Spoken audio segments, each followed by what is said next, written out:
Hey everybody, this is Mad Matt Carter. Thank you so much for watching the AIWF Network YouTube channel, as well as the AIWF Ringside Wrestling channel. If you like what you see, please do us a big favor. Hit that like button, hit subscribe, and ring that bell to get notifications every time we post new videos on both our channels. It means a lot to us, and thanks a lot for watching once again.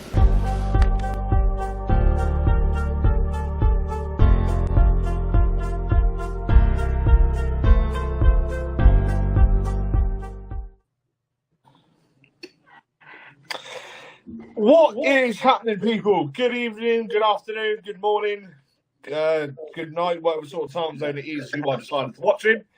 My name is, as per usual, Bobby Salazar, and with me on the line is none other than the owner and founder and the proprietor of the Allied Independent Wrestling Federations, the largest wrestling alliance on the planet. Ladies and gentlemen, the man himself, Mr. Rick Deezel. Rick, how are we doing, good sir?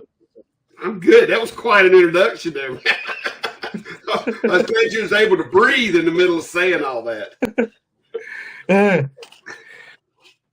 How are we doing anyways? You all good? I'm good. I'm over here in North Carolina in the United States. It's 10:30 in the morning here. So in case anybody's wondering. But I'm doing good. Yeah, it's 3:30 here now, here in the UK. And yeah, so not the earliest podcast, no, definitely not the latest either. And yeah, because I remember the one that I did with Greg Anthony. It was either Greg Anthony or Brian Arnold. That was at like 2 o'clock in the morning over here. And yeah, so that was a bit of a colour. And yeah, so it's that. Yeah, I get it, man. It's hard to get everything nailed down and centralized, you know, when it's the time difference is crazy. Yeah, exactly. So, anyways, Rick, introduce yourself to the audience, because I would imagine you know who you are better than what I do and better than what the audience do. So talk us through who you are, your first sort of introductions to the world of professional wrestling, and then sort of talk us through the creation of the AIWF. Well, as you can see on the screen, my name is Rick Deezel. I am the actual owner of the AIWF. Not a lot of people know that because I've kind of, stayed low key for many years because the AIWF has gotten so big that it's hard to I guess nail down one person running it, but a lot of people see Matt Classic as the face of the AIWF, and he is the face of the AIWF, and he does such a good job. But the AIWF, I started it in 1992, believe it or not, almost 33 years ago. And I started the AIWF. It's a weird story about how I started it. I started the AIWF because the wrestling company that I started my wrestling in here in North Carolina, and I don't want to hurt nobody's feelings, but that wrestling company was run really bad. It was a typical independent wrestling company. The owner of the company always held the heavyweight belt, and the only time he would lose it was when he wanted to win it back. And you know what I'm saying? You've seen it a million times. And I did not like the way that was run. And I was like, there's got to be a better way. There's got to be a way to run a wrestling company that the boys in the back can be happy with, and it can satisfy everybody without centralizing on one guy. Because I never liked that. So I started the AIWF in 1992. Actually, a friend of mine came to me and asked me if I would put together a wrestling show as a fundraiser for a little kid over here that had leukemia. So we did that, and me and another friend of mine come up with the name, and that's how the AIWF started, was as a fundraiser for a little kid with leukemia, and the show did so well that we decided to keep doing it and do more. And actually, the AIWF started 2 weeks before Smoky Mountain Wrestling went on TV. They started before we did, a few months before we did, but we actually started 2 weeks before Smoky Mountain Wrestling went on TV, and they only lasted 5 years. And we've been here 33 years. So I feel like we're doing something right. And in the early 2000s, I got this weird notion of, because I love the way the NWA was structured back in the day with the territories. And I was like, man, I wonder if I could do that. So I got talking to another friend of mine named AC. The UK Pitbulls know him. Yeah. But I got talking to AC, and I was like, can we do this? And he's like, I think we can. So me and him got together, and we come up with this concept of the affiliate program, the way WA does it. And AC was our first champion because he was willing to travel. And we had our affiliate here in North Carolina, which is still going. It's AIWF Mid-Atlantic now. But AIWF Mid-Atlantic used to be the AIWF. So we started the affiliate program. We tagged the Mid-Atlantic onto it. Because NWA, Jim Crockett Mid-Atlantic. So anyway, AC became our first champion, and we traveled to Tennessee. We had an affiliate in Tennessee, had an affiliate in Ohio and West Virginia, and he would travel around and defend the belt. And then it just grew from there. We got a few more affiliates. And then, Matt Classic came in, and he started out with us as a commentator and interviewer here in the Mid-Atlantic area. And then me and another guy from West Virginia was kind of running the affiliate program, and then life happens, you get busy. And so we talked to Matt Classic about taking over the affiliate program, and he did, and he's done wonders with it. So I couldn't ask for nobody better to get in there and just really work it. I'm so proud of the things he's done with it and how he's made it grow. So AIWF got started because I didn't like the way another guy run a wrestling company. That's the best way to put it. Is this other guy still about, like, running shows? Who? Is this other guy still about running shows, dare I ask? From when? Back in the first? Not as in the bloke who you were wrestling for to begin with. No. No, he went down pretty hard. Fair enough. Yeah, he went down pretty hard. I mean, but to be honest with you, the way he runs shows was the way people still run them today. I mean, I've always had this little thing that I said that you can always tell who the promoter of an independent wrestling show is because he'll be the guy in the center of the poster with the biggest picture. That's usually the promoter with a belt thrown over his head. And I just never liked that. I that just wasn't my thing. I thought that there's no reason for a promoter to always be on top if there's better wrestlers in the company than him. Give everybody a chance. Yeah. Totally agree. Yeah. So, like, as far as I'm aware, like I think the AIWF has now grown to like 150 promotions in 47 different countries. I think so. Yeah, it's hard to keep up with because Matt makes it. Every time I turn around, there's somebody new. He's went really deep into Mexico now. Yeah. So that's our newest venture that he's got into that he's really doing well. And the way the AIWF works is it's an affiliate program, but it's more of a networking thing. You know what I'm saying? We have our world champions and they travel as best they can, but we don't ask for membership fees like the NWA always has, because that's not what it's about to us. For us, the AIWF is about independent companies working together as allied together and networking with each other and helping each other. It's not so much about making a bunch of money. It'd be nice if we could, but it's more about giving giving these companies a place that they can all, like one logo, I guess, that's recognizable, and people sees that AIWF logo and they're like, oh, I've seen that before. So a little company, in Louisiana possibly people see that logo and go, oh, I want to go check them out because they're part of the AIWF. So it's a networking group more as much as anything as it is an affiliate program. Yeah, exactly. Yeah, like I think it's good, bringing promotions together and like having them work together because like personally, like I can't stand seeing a promoter bitch and slag like another promoter off and like only like being in the business like for themselves. Do you know what I mean? And just not just in wrestling, but I think like in life in general, like you've got to try and like work with each other. Do you know what I mean?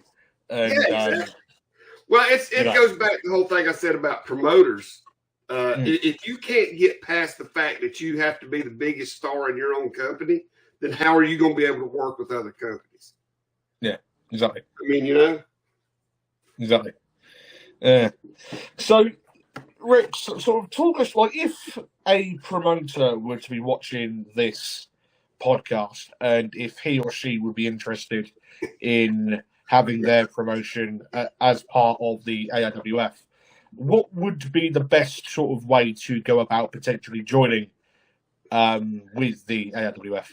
The absolute best way to join the AIWF is to contact Matt Classic on Facebook.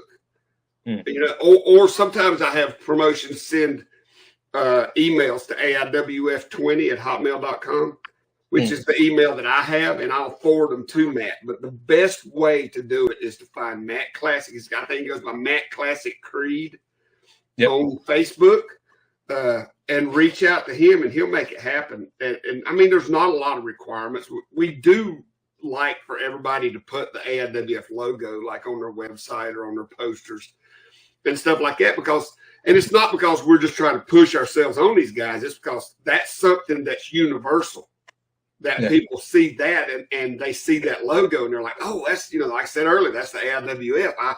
There's a company in my state that has that logo. Let me go check these guys out. It helps bring attention to your company. So we do like for them to, have the logo on there. But the best way to get affiliated is to talk to Matt Classic. He can make it happen quicker than anybody.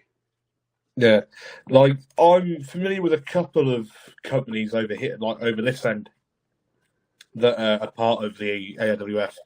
They're SOS, so Paul Terrell, his company, and then up north you've got Kingdom Wrestling, promoted by Gareth Angel Thompson, and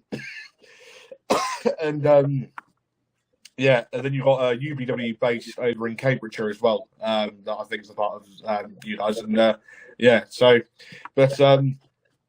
as well as others as well that I've seen, and so sort of talk us through like your sort of first incarnation of wrestling. Did you grow up as a fan, or was it just something that you got involved with just like that? That's another interesting story. I did grow up as a fan watching it with my grandfather, but I never had any idea, never any desire to be a wrestler until I was in my mid-20s. I never thought about it. And I always like to tell people that I literally got into wrestling by mistake. It was an accident. I was home one day, nothing to do one Saturday, and a friend of mine had enrolled in this wrestling school. And he stopped by my house and asked me if I wanted to go to the wrestling school with him. And I said, yeah, sure, I'll go. So I went with him. I was just going just to check it out. I had no intention of joining. And then when I got there, the guy who was running the school talked me into training too. And I enjoyed it. I was like, oh, that's pretty cool. So I I started a training school, got my training. And later on, he taught me the basics, but later on, I met Wahoo McDaniel. A really close friend of mine. Oh, yeah. Wahoo McDaniel was a really close friend of mine. And he became my mentor, and he taught me everything I needed to know about wrestling in my mind. And then he introduced me to Ivan Koloff, who also became a mentor of mine. And then Ricky Morton of the Rock and Roll Express. And I've known Ricky Morton for 25 years. He's like really close to me. So these are the guys who taught me how to wrestle. I always like to tell everybody I got into wrestling just because I was home one day. It was an accident. I had to have been home. We would not be having this conversation right now. Jimmy Valiant, Boogie Woogie Man. Legendary Boogie Woogie Man. Wait a minute, baby. Wait a minute. Hang on. What are you doing around What was that calling there, brother? This is our neighborhood. You done made a mistake. You should be retired, Boogie. Wait a minute, boys. Let me take a bite of my king dog. You say king dog? King dog? Is that what you said? What? What happened?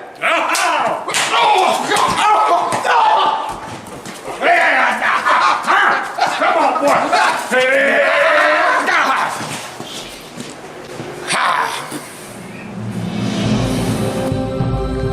Don't let hunger bully you.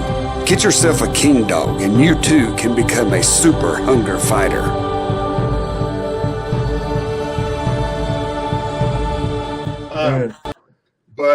But yeah, then Wahoo and Ivan and Ricky, they were really big influences in my career, and they taught me a lot and taught me how to look at the business from a business standpoint and to look at it from a creative standpoint and telling stories, and it's not just the moves you do in the ring, it's the story you tell in the ring. That's what I try to tell guys now so much.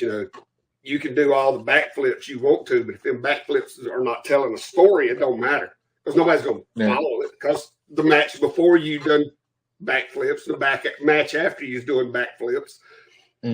So if your story's not unique to that show in your match, then you're just another match on the show. You should always, it's what Wahoo taught me. You should always make yourself unique to that show. You tell your story in that. Don't just go in there and do a bunch of moves.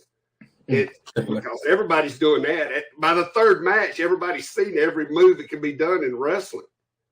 That's why so many fans, I've seen so many independent wrestling shows where fans have, by the fourth match, the fans start saying, well, I'm going home. They're done. They just they've seen it all by then, because the wrestlers are not telling stories. They're just all going up there doing matches that they learned at wrestling school.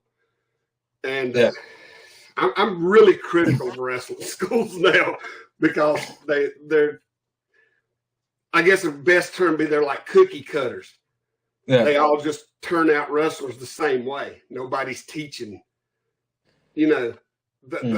everybody's teaching wrestling, but nobody's teaching the art anymore. There's an art to wrestling. A lot of people don't realize that. Yeah, like I noticed that there's like a few schools out there that are mainly sort of teaching about the physicality of wrestling, but not teaching about, like the storytelling process. Do you know what I mean? Which, wrestling's not just about, like the actual wrestling, like the physicality side of things. Do you know what I mean? Everything needs to make sense. Do you know what I mean? The match itself needs to make sense. Do you know what I mean? Right. And that's, in my opinion, that's one thing that's hurting wrestling nowadays. That's why independent wrestling has to fight for every fan. Well, that and the fact that a wrestling magazine asked if they could quote me one time. I said, wrestling companies are like churches. There's one in every town now. They're almost on every corner. They're everywhere. So finding wrestlers is easy. Finding workers is hard. Yeah. So, because there's so many people out there. I don't know how it is over in the UK, but over here, you'd be amazed how many people just put a ring up in their backyard and start training people. Yeah. Like it's not so much the case of training people; it's the case of just randomly hiring out a ring or buying a ring with a van and then hiring out a venue, setting the ring up and then putting on a show and what have you, with no prior experience in the rest of the business, and then literally just booking people who have been training less than quarter of a year. Do you know what I mean? With the greatest respect, can't bump and can't like run the ropes to pretty much save the life. Do you know what I mean? Which realistically, I think to an extent is dangerous. Do you know what I mean? Yes. Because if you as a promoter don't know what you're doing, booking people, booking wrestlers that don't know what they're doing, then that's dangerous for the wrestlers involved. Do you know what I mean? Right. Oh God, yes. I've always said that I'm not a big fan of regulating the shows. Like, over here we have some states have wrestling commissions. You have to have a license. You have to have this. I'm not a big fan of that. I feel like if they wanted to regulate anything, regulate the wrestling schools. Yeah. Make somebody have to have certain qualifications to even run a wrestling school. Like you need to have been wrestling for so long. You need to have this certain background. You need to have this kind of training. There's a ton of wrestling schools in North Carolina, and we deal with a lot of their students because I love bringing in students to my company because I'm a teacher. You know what I'm saying? Not so much in the ring, but in here. Like I said, that's where Wahoo taught me. Yeah. And one of the absolute best wrestling schools that I've just recently started working with is out of Charlotte, North Carolina. It's the Fearless Academy with Lodi.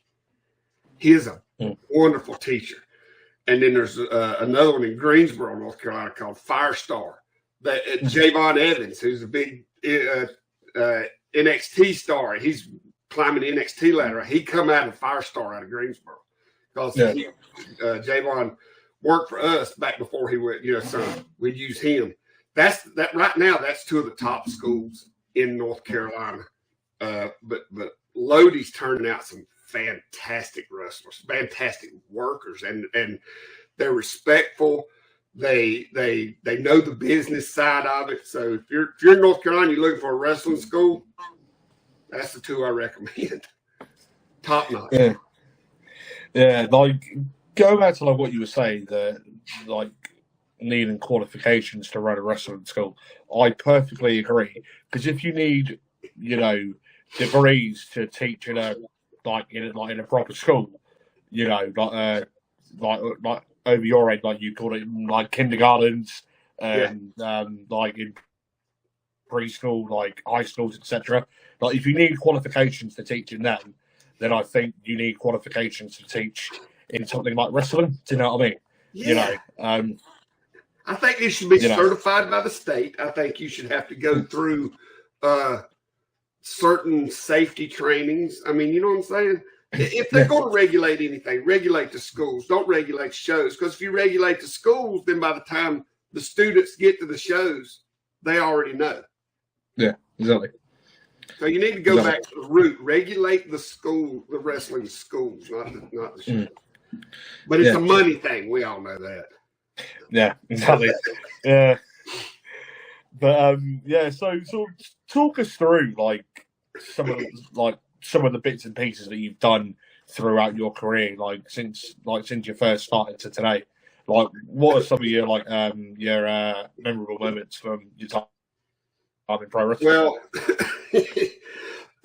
I guess the most memorable moment would be the Louis Theroux documentary. The weird weekends they did on us in 1999, but they did on us and WCW. It's on YouTube. You watch it. It's amazing. But we got. I did get in a little bit of trouble with that because I did expose the business before Vince McMahon did, but that's okay. We didn't care. It was Louis. Louis has a way of talking you into anything, but. That was a memorable moment. And then just the years of hanging out with Wahoo McDaniel and Ivan Koloff, Ricky Morton, Buddy Landell. Buddy Landell was a great friend of mine before he died. And just all those guys. I'll never forget Wahoo McDaniel. And I went to a show one time in a local town here in North Carolina, and Wahoo was wrestling Greg Valentine. And Wahoo asked the promoter to let me be the special guest referee. And they said, sure, whatever. So I go out there and I'm refereeing, and they told me what to do, as far as when we back up in the corner, push us apart. And I said, okay. So it was so funny. So I backed them up in the corner. Well, they backed each other in the corner, and I pushed them apart and started, doing the referee thing. And all of a sudden, Wahoo chops me. And then Greg Valentine chops me. And then Wahoo chops me again. And then Greg Valentine chops me. And Wahoo's the whole time laughing. And then he finally says, disqualify both of us. That's how the match ended. To get a double disqualification, they both started chopping the referee. And that was a memory of mine, because here it is, two of the biggest stars in wrestling, was chopping me in the ring at the same time and laughing. I mean, just laughing, because it was such it was a rib for them. But that was big. And then Wahoo and Ivan took me and my wife and some other guys down to Andre the Giant's ranch here in North Carolina. It was after Andre passed. But we went down there and had a big time. And I've got so many memories in this business. I've met so many people. It's really hard to just narrow it down to a few, because in 33 years of promoting, I've met everybody. Jimmy Garvin's worked for me. Sandman's worked for me. Shane Douglas has worked for me. It's just the AIWF Hall of Fame. We started the AIWF Hall of Fame, I think, in 2005. 2000. Our Hall of Fame's been going on longer than most wrestling companies. And it's got people like Wahoo McDaniel, Ivan Koloff, Buddy Landell's in it. Jimmy Valiant's a great friend of mine. I go visit him at his school in Virginia occasionally, because it's only an hour and a half from here. My God, Sir Oliver Humperdink's in it. The list goes on, because the only way you can get into the Hall of Fame is to actually have worked for the company. It's actually worked for the AIWF. So Gary Hart's in it. Chyna's in it. A lot of people don't realize, if you read Chyna's book, she does a 4 pages on wrestling a guy named Bad Brad. And the match that she wrestled Bad Brad in is the one that she said in her book she showed to Triple H and Shawn Michaels that helped her get hired in the WWF. Well, Bad Brad worked for me, and that match happened in the building that I still run today. So Chyna's in it. When she come here, it was a few months before she got hired in the WWF, and me and her just rode around for a whole weekend, just hanging out. I had no idea what she was getting ready to do in this world. To then, she's just Joni. But yeah, and if you'll watch A&E Network done a documentary, I think it was on her a while back. If you watch that documentary, the little guy that she's throwing around that they keep showing when they show matches that happened outside the WWF, there's this little guy she keeps throwing around. That's Bad Brad. That's the footage from that match. That's on the A&E, and that's the match that happened up here in North Carolina where I live, where I run to this day. So I've been running that same building since 1996. Secondhand Heroes and Home for Wayward Villains is a comic book shop and gaming store that also features Magic the Gathering and D&D. Located at 18184 Leesville Road in Evington, Virginia, Secondhand Heroes is your one-stop shop for you to get your nerd on. Open 7 days a week at 11 a.m. They don't close until the dice stop rolling.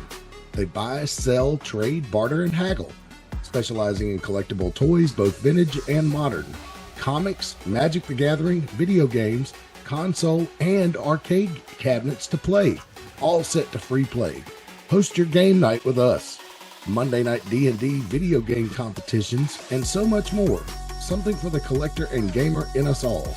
Call 434-317-0121 or shoot us an email with any questions to secondhandheroesva@gmail.com.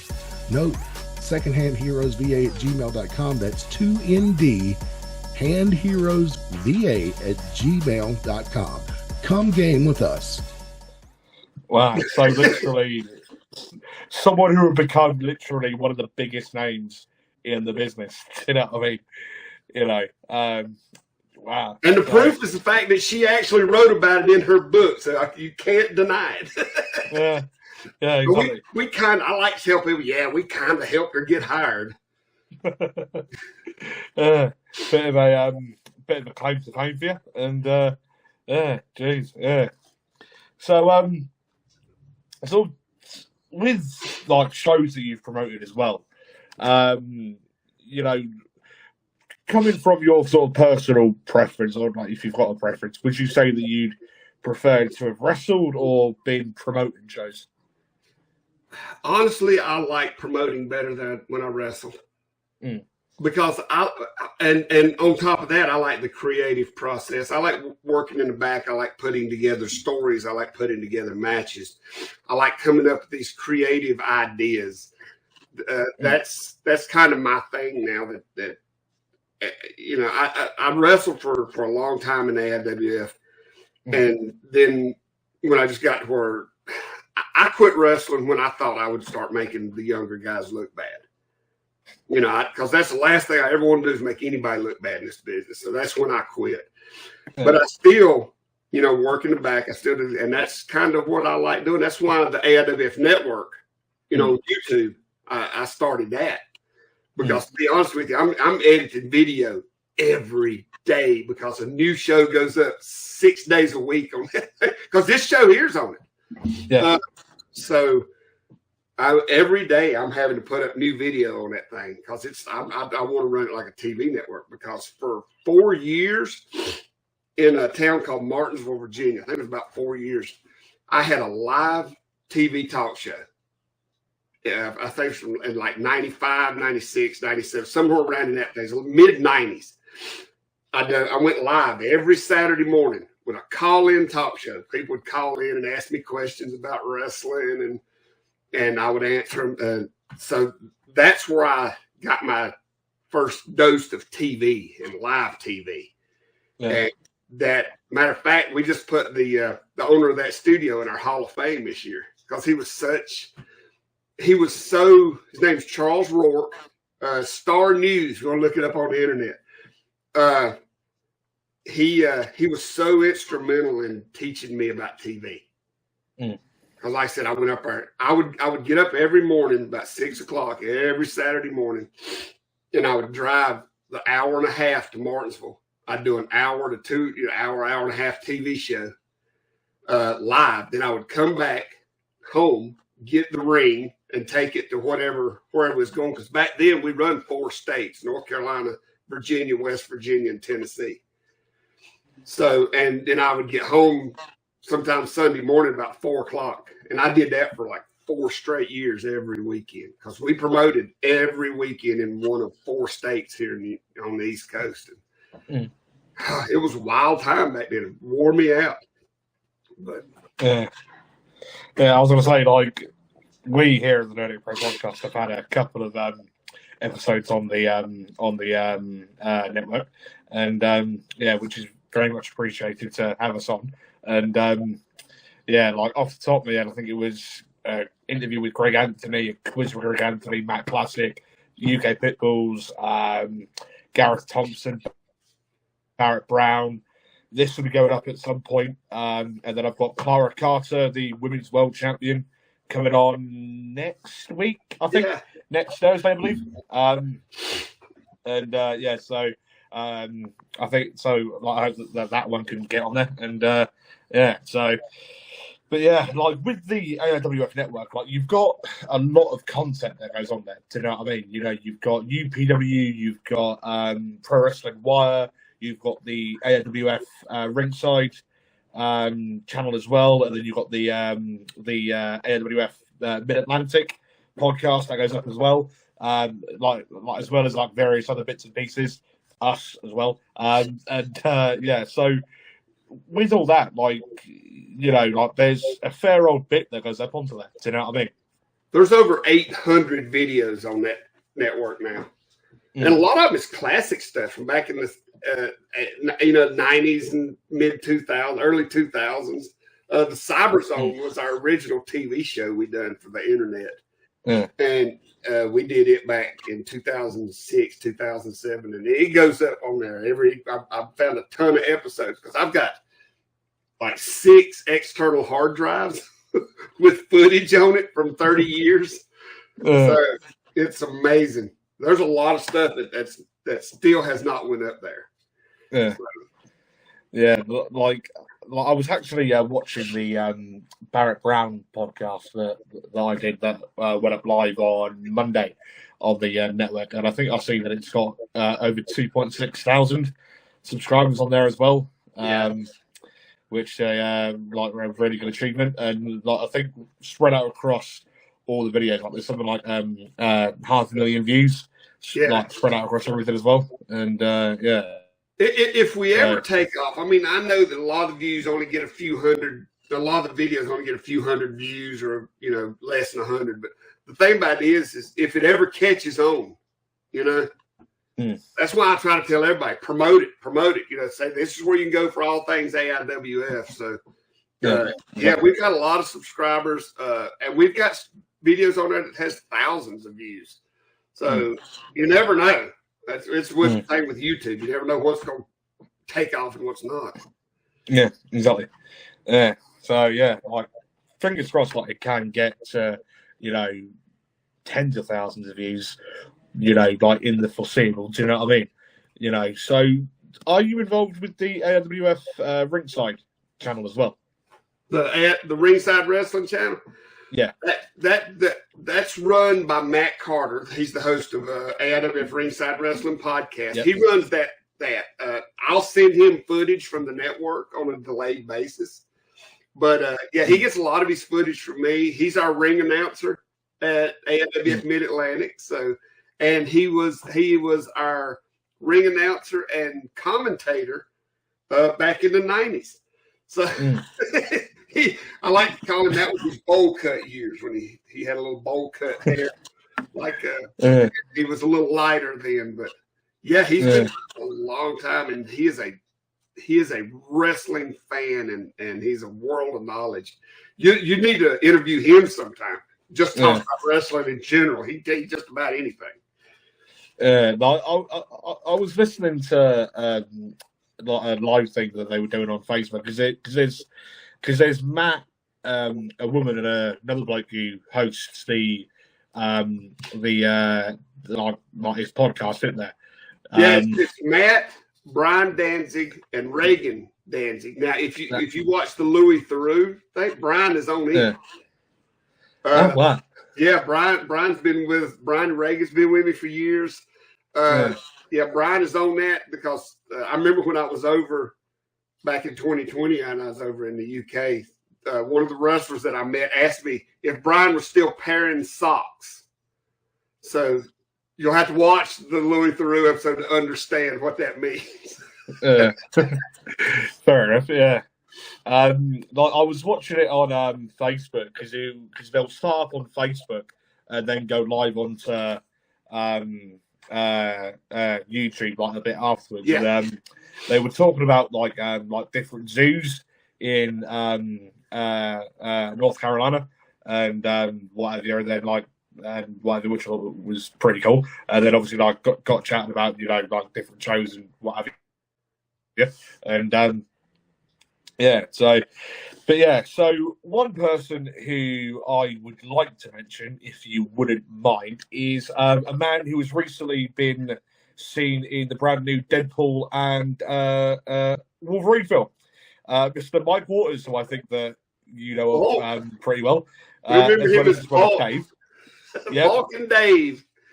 Yes, when I went and watched that, and one of the guys that wrestles, one of the guys that wrestles on my show here in North Carolina was with me. We went to watch it together.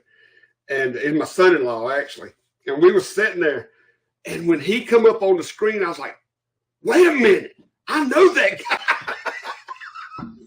And I was like, "No, there ain't no way that's him." And then I found out it was, and I got them goosebumps, because I was so proud of it. Yeah. Like, I ain't gonna lie, but I don't think there could have been an actual bloke that could have fit the Blob more perfectly. You know what I mean? Yes. Yeah. Because, like, the background of the Blob is a larger gentleman with a sumo wrestling background. Mm-hmm. You know what I mean? Which, Mike through and through with it. You know what I mean? And, yeah, he was born to play that role. Yeah, exactly. You know what? If they ever cast that part in another Marvel movie, I hope they come and get him for it. I really do. Yeah. I hope he's locked into that. If they ever if they ever bring that character back, I hope they say this is the guy. He needs to be him forever. So yeah, exactly. Fingers crossed he gets like his own sort of like side piece movie. Oh Do you know God, what I mean? yeah. We can watch him on the Disney Channel or whatever. He gets a little series, man, about 6 or 7 episodes of, I don't know, just him eating. I don't care. I'll watch it. Eating at buffets or just him attacking buffets. He's an evil buffet destroyer. God, yes, I'd watch that over. Yeah, I was going to say, like, I've known Mike and Dave bloody donkey's years now, and I referee wrestling like over here. Like, I've refed pit bulls more times than I can care to count, and like, I've known Mike and Dave since, because Dave had a bad accident in the late 2000s, didn't he? And then it was a couple of years after that when I actually started seeing Mike wrestle. And then, obviously, I got to know him then, and then I got to know him personally and whatever. Yeah. And, so honestly, like, he's ever such a nice bloke. Like, so is Dave. And, so I just thought that I'd bring him up. And,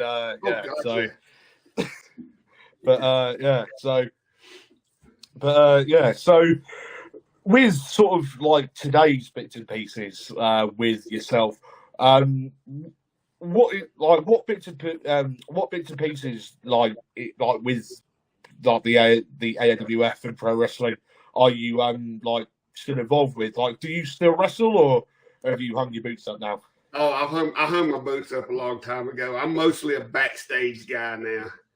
I have here recently though.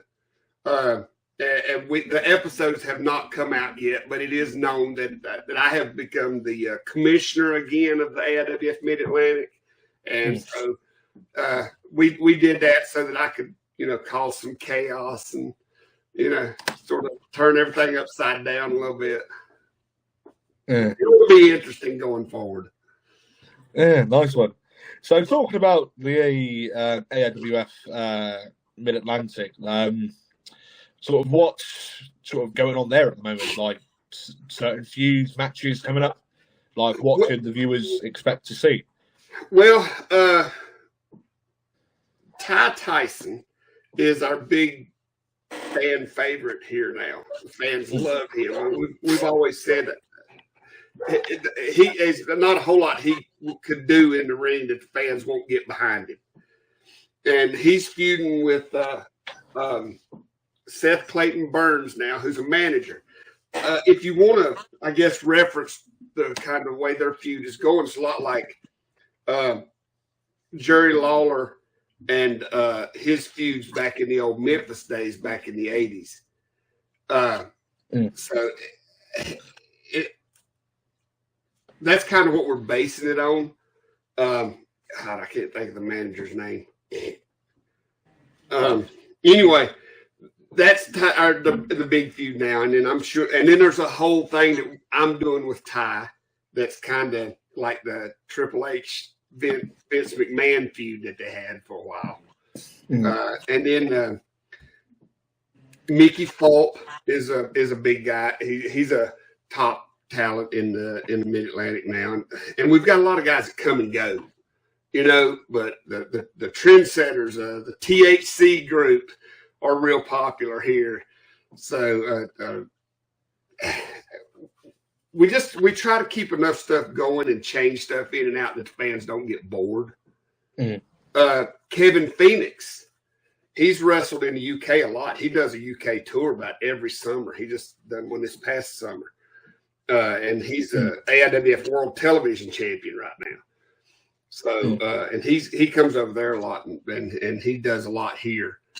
But, yeah, we run shows once or twice a month in the same building. We used to travel a lot, but Lord, I can't do that no more. I'm too old for that. So we actually got a really good venue that lets us keep our stuff set up. So we just do shows there a couple times a month.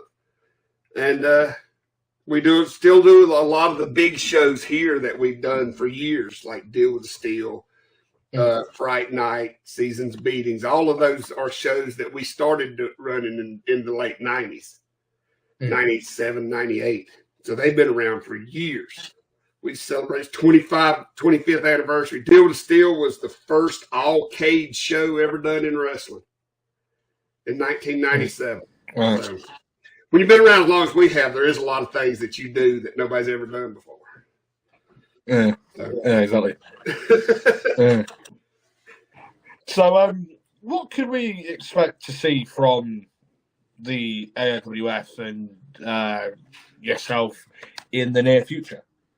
Well, what I'd really like to see the AIWF do is continue to grow and help independent wrestling companies. We've been criticized in the past about taking on companies that don't last long. They'll go for a year, 2 years, and then fold. But that, you know, and we've had a lot of people say that we should not do that, but we're okay with that for the simple fact we think everybody deserves a chance. Everybody deserves a chance. So I'd love to see the AIWF grow. I'd love to see the AIWF get more media attention. Yeah. I mean, you know, I would love to see us recognized as something important in this business, because a lot of people don't recognize, and it's because we have a lot of smaller companies, you know, small groups that don't do a whole lot with us. But I'd love to see us. I'd love to see everybody talking about us. I'd love to see, I don't know. I'd love to see us have a TV show that featured wrestlers from all the different affiliates, but we don't have enough money to make that happen. So if there's a billionaire out there looking for a wrestling company, I know where one's at. Yeah. But, which, you know, like I said this to Matt Classic when he came on the Nerdic Pro a couple of months ago. Like, I speak to Matt quite regularly, you know, and like I was saying that, you know, like yourselves don't charge people like a membership fee, like another very well known alliance. Do you know what I mean? Of wrestling companies. Do you know what I mean? So, you know, like I think the AWF are much more laid back than, you know, other alliances of, you know, like years past and what have you. Do you know what I mean? Which, you know, like personally, you know, I'd much rather be involved with you guys because, like, Matt Classic has helped the Nerdic Pro massively. Do you know what I mean? You know, like putting us in contact with various different people, which I don't think we'd have got, you know, being involved with someone else. Do you know what I mean?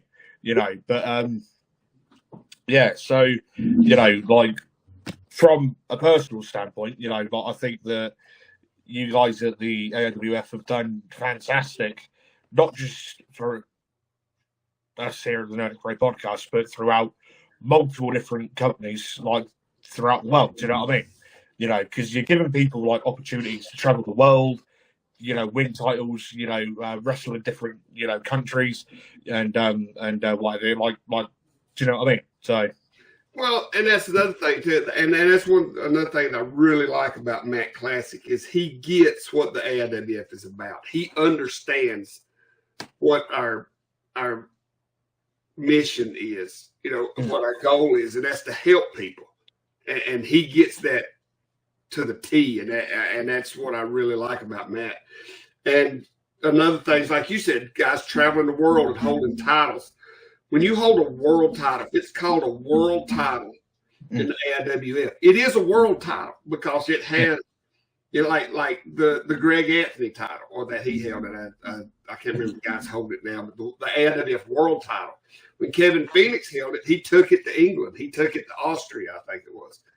It's been in Africa. It's been in Puerto Rico, but it's a real world title. When there's just so many groups out there, and it drives me crazy that call their titles world titles, but it never travels more than 30 minutes from their home.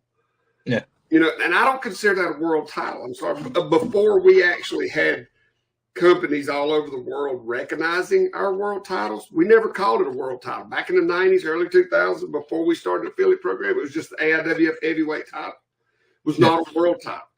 But once that it started getting recognized, matter of fact, I don't even think we may have called it a world title before we got overseas affiliates, but when we got overseas affiliates and they started recognizing it as a world title, then we really pushed all our world belts as world titles.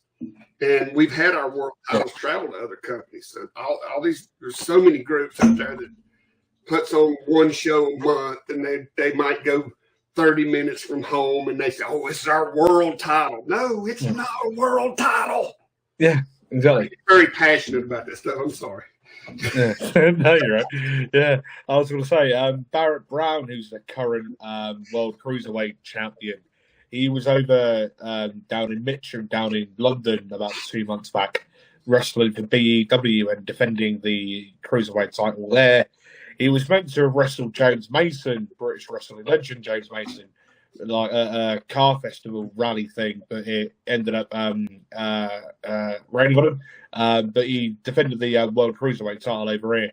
I know that a top contender for the AIWF World Tag titles, can't for the life of me remember the name of the team that who currently have them, but I know that a contending team for the tag titles were insert name here, who were a tag team for WAW for the Knights, Ricky Knight, Page family, Soraya, and which is just up the road from here, and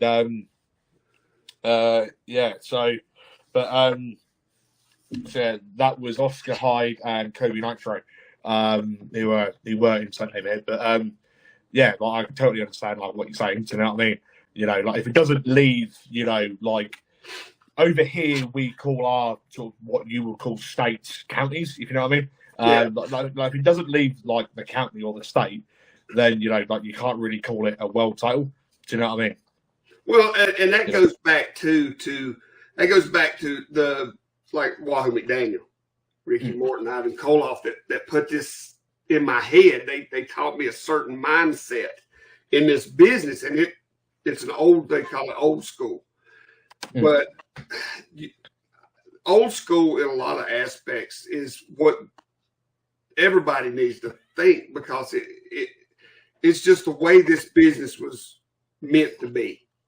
I mean, you know what I'm saying? And there's so many people manipulate that, like the world title thing.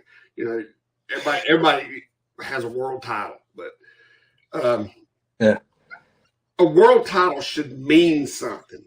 And that's like our world title. It means something to the person who's carried it. It really does. There's guys that have won world belts from the AIWF, and it means everything to them because now they are a world champion, recognized as a world champion. Yeah. So by people that's not just coming to their one show. But like I said, I get real passionate, kind of mean about old school stuff because I just think it should be run a certain way. So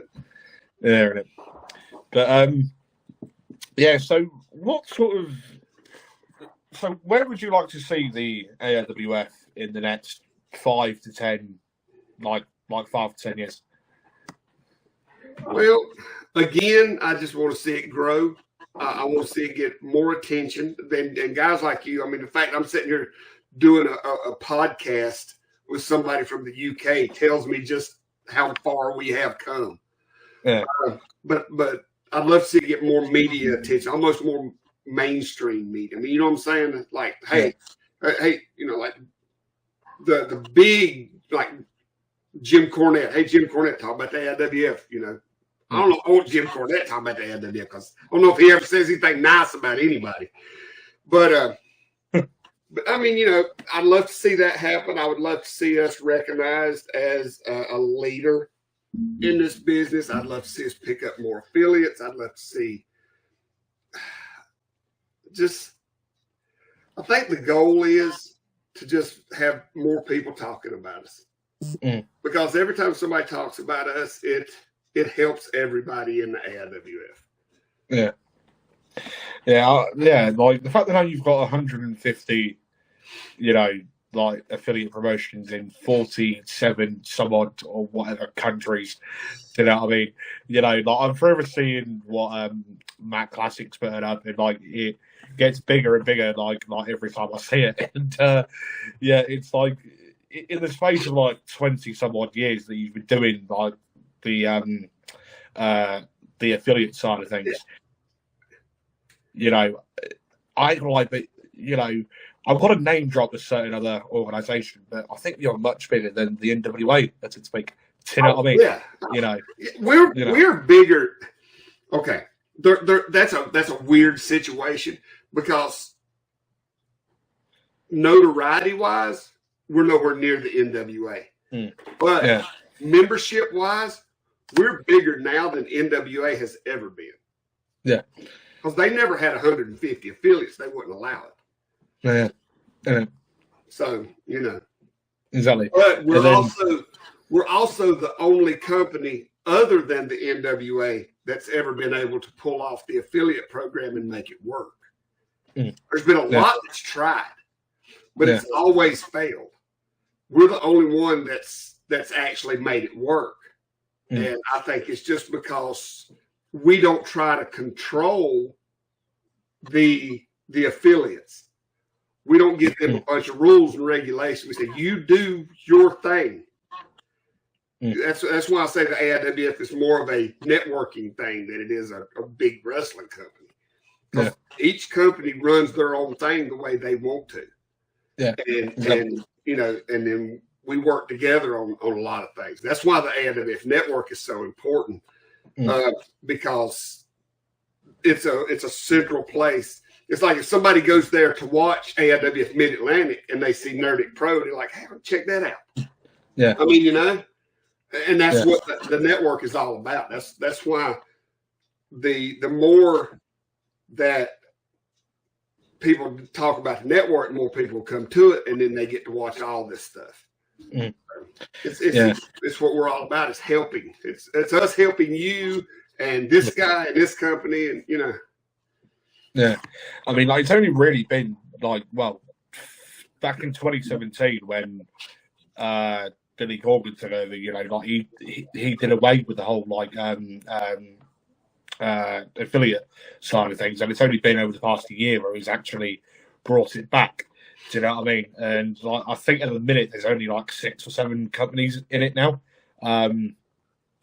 But like since they've got away with the whole like alliance side of things, you know, like he's been running his own shows. Do you know what I mean? With like Power USA, etc. But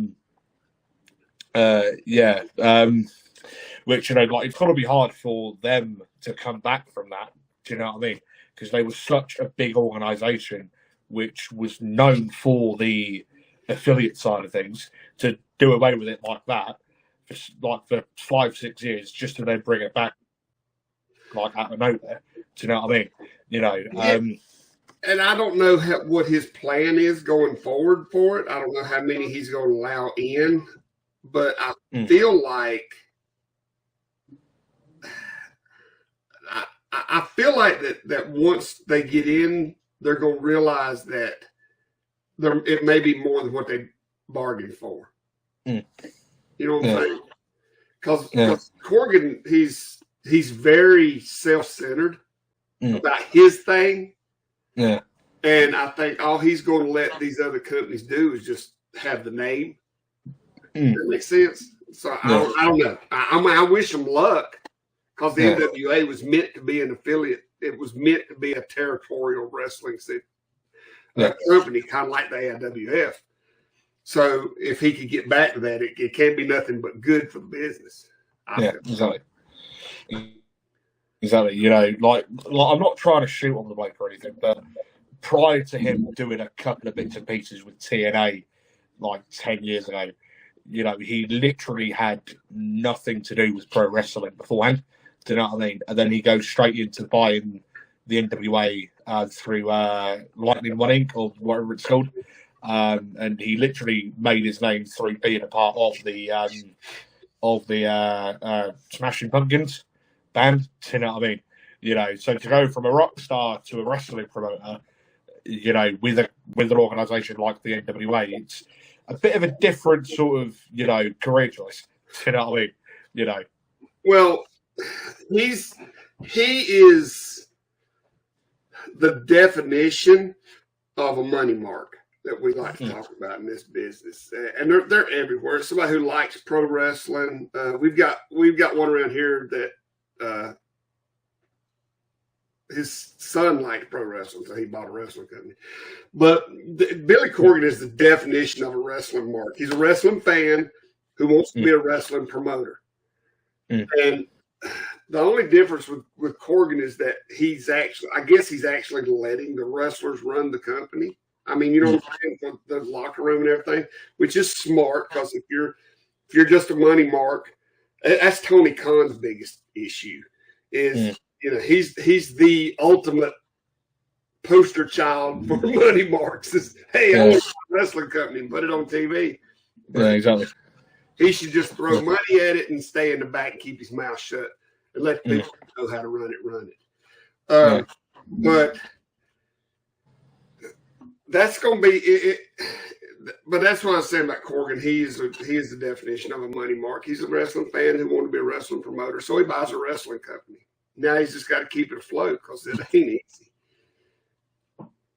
Yeah, I mean, like with Tony Khan, like you can tell that he's a massive mark because you look at whatever he brings in, like an ex-WWE talent, ex-big name WWE talent. Like, there's always a picture of him hugging them at some press conference somewhere. You know what I mean? And, from a promoter standpoint, I know where I feel like I know where he's coming from. That's him telling the world that he's welcoming that ex-WWE star. He's welcoming them home. You're home now. You're safe now. Yeah. Yeah, exactly. You're not safe in the AEW. You're in danger every time you get in the ring. But I wish them luck too, because you don't want to see wrestling companies go out of business. Oh no, yeah, exactly. Then these people who are literally, these big stars are literally feeding their families from those shows. Then they're unemployed.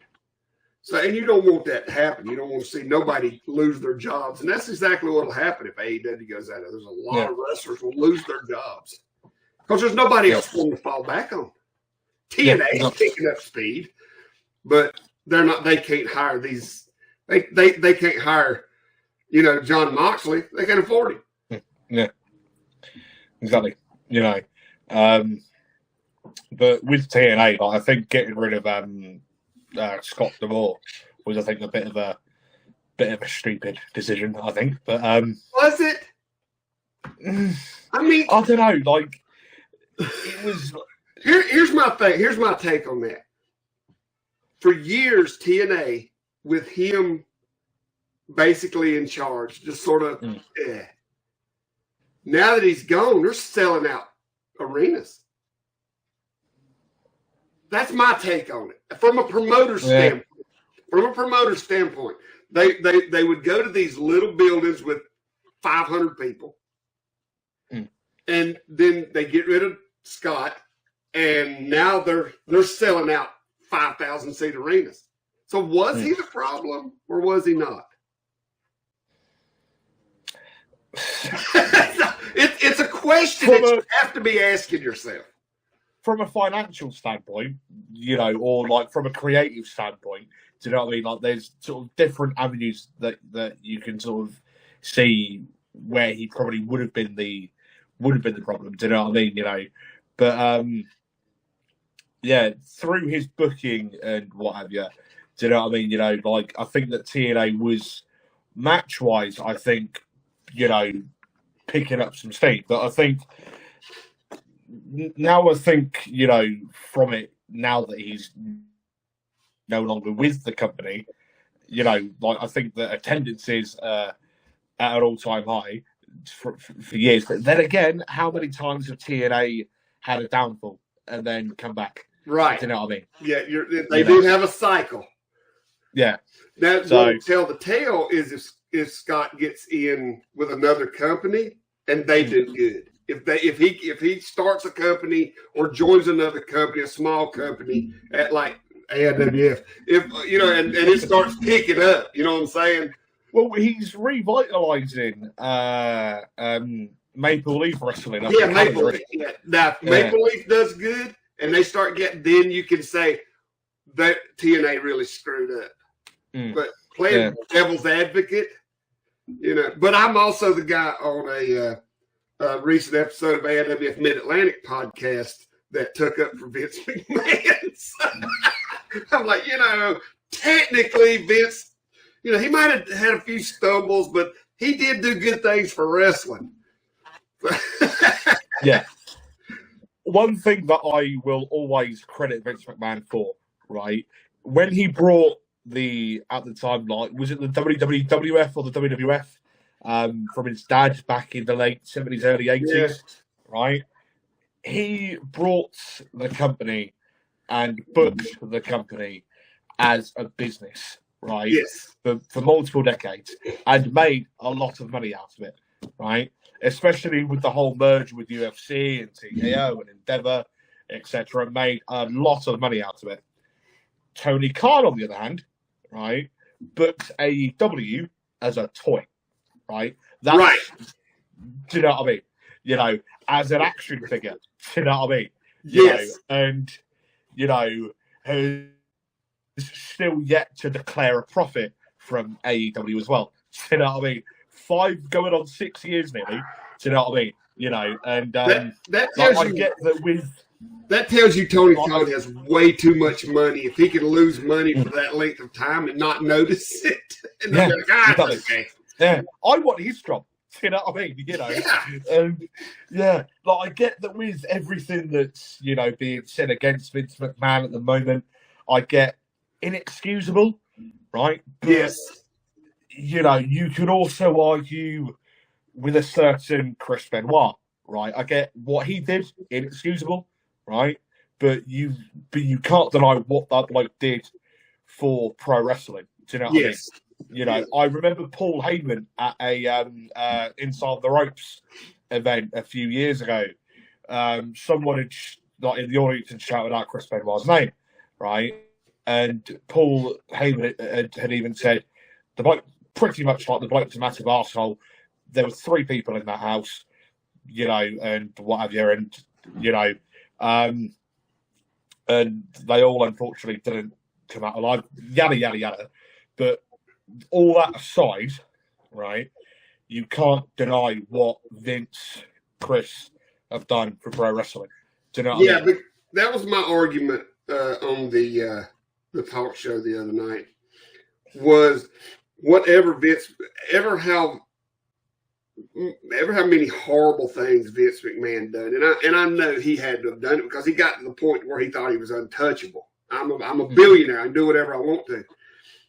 The wrestlers who are criticizing him that made it big would have never been where they're at without him. So they have to take the